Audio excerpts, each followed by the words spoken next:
आज अक्षय तीज है। आज 6 महीने के बाद में वहां बद्रीनारायण में बद्रीनारायण का कपाट खुलेगा। हजारों लोग बर्फ को हटा करके आ जाएंगे दर्शन कर। धीरे धीरे पिघलता जाएगा बर्फ और लोगों की भीड़ होगी। पहली बार खुलेगा इस पर। आज ही के दिन भी जगन्नाथ जी के मंदिर में उनकी चंदन यात्रा होगी। चंदन यात्रा मैंने किया।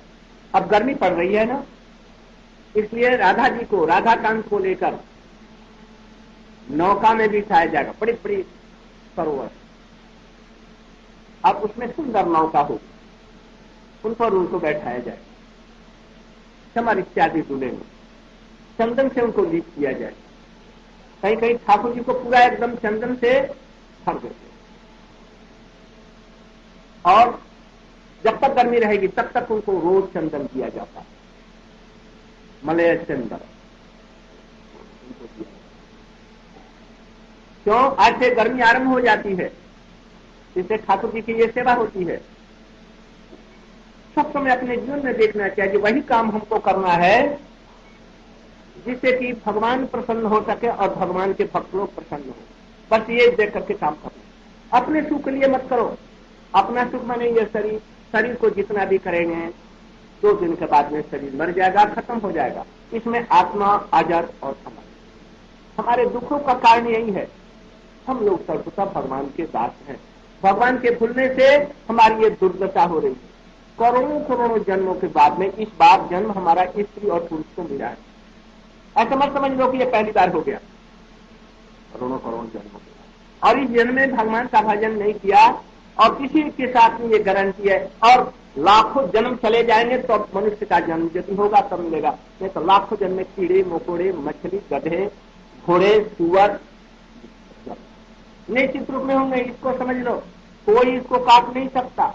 इसलिए इस जन्म में केवल भगवान का भजन करेंगे, भक्तों का की सेवा करेंगे। इस जन्म में हम और दूसरा कोई काम नहीं करेंगे। खाने पीने के लिए साधारण रूप में जो कर्म किए जाते हैं वो थोड़ा सा वो भी करेंगे, वो भी भजन के अनुकूल होकर के। भजन के प्रतिकूल झूठ, बेईमानी, चोरी, डकैती ये सब का अवलंबन करते नहीं। शरीर के द्वारा अच्छे उपायों से इन सबको कर सकते जीवन का निर्वाह करते हुए भगवान का भजन करेंगे। हमारा जीवन का यही उद्देश्य है। चाहे वो स्त्री हो, चाहे वो पुरुष, चाहे हिंदू हो, मुसलमान हो, चाहे क्रिश्चियन हो, चाहे बौद्ध हो, कोई भी हो, सबका जीवन का यही उद्देश्य है। हम लोग सब समय आनंद खोज करते हैं, सोचते हैं कि शराब पीने में आनंद होगा तो उसको भी पीते हैं, गंदे चीजें खाते हैं। संसार में घूमते घूमते घूमते घूमते घूमते कहीं भी सुख नहीं मिला। जब तक हम कृष्ण की सेवा में नहीं उपस्थित हो जाएंगे तब तक सुख गारंटी है नहीं मिलेगा। इसी को गांठ बांधो। जब तक कि भगवान की सेवा नहीं होगी तब तक में सुख और शांति नहीं होगी। इसलिए सुखी और शांति बनने के लिए कृष्ण ही मेरे हैं, मैं उनकी हूँ, मैं उनका हूँ, यह भाव लेकर के भगवान का भजन करना चाहिए। भगवान का भजन करना कोई कठिन नहीं है, अत्यंत सहज है। अरे 10 बार हमारे मुसलमान भाई लोग तो 15 बार 20 बार 25 बार उठते हैं, बैठते हैं और लोग तरह तरह की कठिन तपस्या करते हैं। और हमको खूब अच्छा सा स्वादिष्ट कृष्ण का प्रसाद लो, लड्डू पेड़े जिसमें जो कुछ बर्फी भंग हो कि खूब खाओ और हरि बोल, हरि बोल, हरि बोल, हरि बोल। बस कृष्ण कृष्ण राधे कह दिया, बस इसी से ही हो जाए। एक बार यदि जीवन में निकल गया उसका जीवन से प्राप्त हो जाए। इसलिए भगवान का भजन करना कोई कठिन बात, किंतु सदगुरु होने चाहिए। बिना सदगुरु के हम रास्ते पर नहीं आ सकते। इसलिए सदगुरु धारण करके जो भगवान का भजन करने वाला है, संसार में आसक्त नहीं हो, बीचों में फंसा नहीं हो और भगवान के स्वयं भजन करने वाला हो, दूसरों को धर्म में ले जाने वाला हो, तो भजन करा। जितने हम देखते हैं असुर लोग हैं, जितने डकैत लोग थे, जितने अत्यंत व्यभिचारी से व्यभिचारी थे, नारद जी ने कृपा करके उन सब लोगों को पार करते थे और कहा भगवत भक्त ने बनाया। प्रहलाद महाराज जी जैसे असुर के बालों थे, ये असुर का बालक परम भक्त बन गया, जगत में आदर्श। ये किसके लिए हुआ? नारद जी। अरे बंदर जिसको सवेरे देखने से पाप लगता है, उसको अन्न जल नहीं मिलता, ऐसे बंदर जाति में उत्पन्न हो गए। हनुमान को देखो, सुग्रीव को देखो, जम्बवान को भालू था उसको देखो। अरे ध्रुव जैसे एक बालक को जो 5 वर्ष का नारद जी की कृपा से कैसे भगवत भक्त बना, ये जो जगत के सत्य बन गए। नारद जी भी खुद कैसे एक शुक्रानी के एक छोटी गरीब घरों में काम करने वाली एक स्त्री के लड़के थे और सनत नंदन सनातन के चंद्र थे, कैसे वो परम भक्त। इसे यदि गुरु ठीक है, वैष्णव ठीक है, हमारा गाइडेंस ठीक यदि है, तब तो भगवत भजन सहज हो जाए। भजन नहीं करने पर भी उसकी कृपा से ही भगवान उसके देखेंगे यही हमारे भक्त का भक्त है, बस झट उसे ग्रहण करके और अपनी चरण की सेवा में। इसलिए भगवान का भजन बहुत सरल सरल। घर में बैठे रहो, खाते पीते उठते बैठते जम्भाई लेते ठीक करते समय, रसोई बनाते हुए, पैर फिर चलते समय में राम राम कृष्ण का दिया, ये कौन सा कष्ट है? अरे पहले लोग 60,000 वर्ष तक चीज को नीचे आकर एक अंगूठे पर रख करके और भजन करते थे बिना खाए पिए। हम लोग कहते हैं कि खाओ पियो मौज करो और भगवान का नाम करो। घर में रहो, महाप्रभु जी ने कहा कि घर में रहो, बाहर में रहो, भगवान का भजन। तो आज ही से भजन करना आरंभ कर देना है, कल से नहीं। कुछ लोग ये कहते हैं आज करो सो कल करो, और कल करो सो परसों, और क्या खटखट में पड़े हुए वो समय पड़ा है, कल परसों करेंगे नहीं। अरे कल करो सो आज कर, आज करो सो अब पल में प्रलय होएगी बहुरी करो। इसको याद रखो, कल समय नहीं होगा। रावण ने सोचा मैं कल ऐसी एक सीढ़ी बनाऊंगा जो पृथ्वी से स्पर्श तक लगा दूंगा, आप लोग बेखट कर से चढ़ जाएंगे, यज्ञ करने की और कुछ करने की जरूरत नहीं, कल ही बनाऊंगा। कल बनाने के लिए छोड़ दिया और दूसरे दिन रामचंद्र जी ने आक्रमण कर दिया और युद्ध में मारा गया, और सीढ़ी बनी हुई रहते नहीं। हो सकता था बना दे, इसलिए ये सब करने के लिए कल से भजन करूंगी या करूंगा ऐसा नहीं, आज ही से भजन करना चाहिए। आज के दिन जगत की सृष्टि ब्रह्मा जी ने आरंभ की, आज ही के दिन। इसे अक्षय ये चीज कहलाती है तृतीया, बहुत पवित्र दिन। आज ही के दिन भगवान ने समस्त अन्नों में से जौ की सृष्टि की थी। जौ बहुत ही गुणी शक्तिशाली होता है और सहज में हजम हो जाने वाला, और सब अन्नों से इसमें सात्विक वृत्ति। और ये आज ही के दिन में भगवान ने आंवला बनाया था। आंवला होता है ना, 10 आम पका पका खूब अच्छा अच्छा खाओ, सेव खाओ और आंवला का एक टुकड़ा ले लो, आंवले का गुण देख है, ये सात्विक है। आम वाला राजसिक है और फल कुछ तामसिक है, कुछ है, और ये होता है आज के दिन होने में बताया। आज ही के दिन में सतयुग का आरंभ हुआ, तो सतयुग हुआ आज ही के दिन में। इस सृष्टि के बाद में आज ही में ब्रह्मा जी ने ये युगों का आरंभ। आज ही के दिन में और सी भी बहुत सी बातें हैं जो शास्त्रों में लिखी हुई है, मुझे सब याद नहीं, किंतु बहुत ही। इसलिए हरिद्वार में आज लाखों लोग करोड़ों लोग पहुंचते होंगे, और वहां पर न जाने क्या क्या सब बांटते होंगे, दान देते होंगे।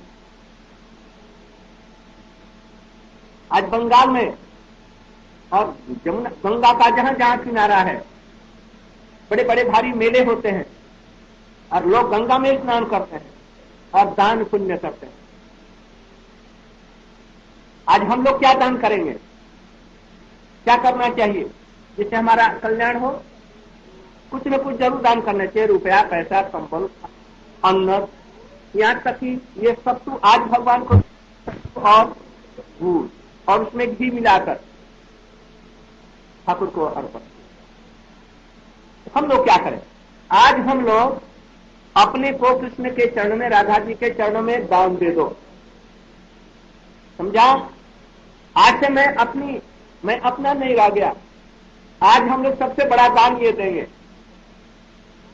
अपने गुरु के चरणों में। मैंने आज न्यौछावर कर दिया और गुरु जी हमको, हमारे हृदय को कोमल पुष्प के रूप में, कमल के रूप में राधा जी के चरण कमलों में इसको देते। आज नहीं हो तो मन ही मन में ये तो करो। यदि वसुदेव जी ने कृष्ण के जन्म लेने पर कंस कारागार में आबद्ध थे, कुछ दान करने का नहीं, तभी मन ही मन में उन्होंने 10,000 गायें बछड़ों के साथ में दुधारी गायों को दान कर दिया। और जब राज्य मिला तो उन्होंने फिर दान किया। तो हम लोग भी ऐसे ही मन ही मन भी कर रहे हैं संकल्प कि आज से हमने अपने कोमल हृदय को उस स्वरूप में गुरु जी के चरणों में अथवा राधा कृष्ण के चरण कमलों में हमने दान कर दिया। मैं अब उनके हो गई या हो गई मैं, ऐसा भावना ले लिया जाए, बस हमारा सबसे बड़ा था, इससे बढ़ सकते था। समस्त दानों में श्रीमद् भागवत में बतलाया गया कौन दान सबसे बड़ा? तव कथामृतम तप्त जीवनम स्वविधीरीतम कल्मषापहं समण मंगलम श्रीमदाततम भुवि विनन्ति ते भूरिता जना। गोपिया करेंगे, कृष्ण उनको छोड़ करके चले गए, अंतर्ध्यान हो गए। हाय हाय कटी हुई पेड़ों से, पौधों से, तुलसी से, सबसे पूछ रही हमारे कृष्ण किधर गया? देखा? हमें छोड़ करके किधर चले गए? हमारे मन को चोरी करके किधर चले गए? तन्मय होकर के एकदम कोई तो तन्मय होकर के कृष्ण ही जैसे हो गए।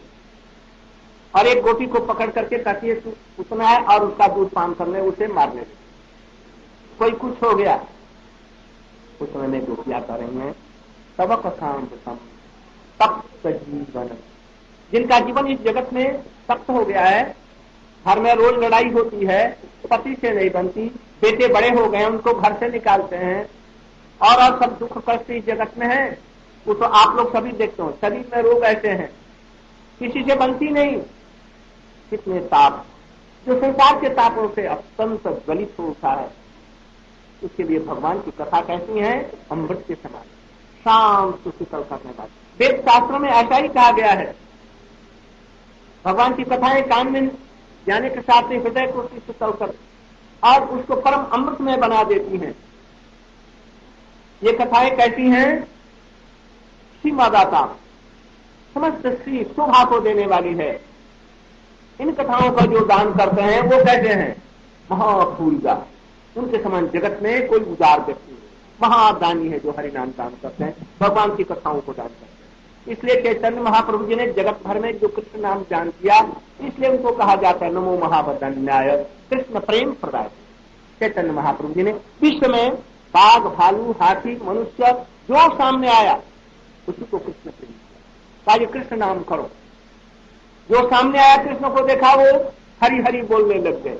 यहाँ तक कि मुसलमान भी, काजी तक भी, जंगल के पशु पक्षी भी महाप्रभु जी को देख करके हरे कृष्ण करने और कुछ बात। इसलिए महावदान्याय इनके समान और दयालु दाता जगत में नहीं। इन सब चीजों को लेकर के हम लोग भगवान का भजन करेंगे, इससे बढ़कर के और कोई चीज नहीं है। और जितने भजन के तरीके हैं उसमें नाम का भजन सबसे श्रेष्ठ है, इससे बढ़कर के और कोई तरीका नहीं है। इसे सरल सहज रूप में आप लोग अखाद्य से, गंदे गंदे खानों से ये परिहार करते।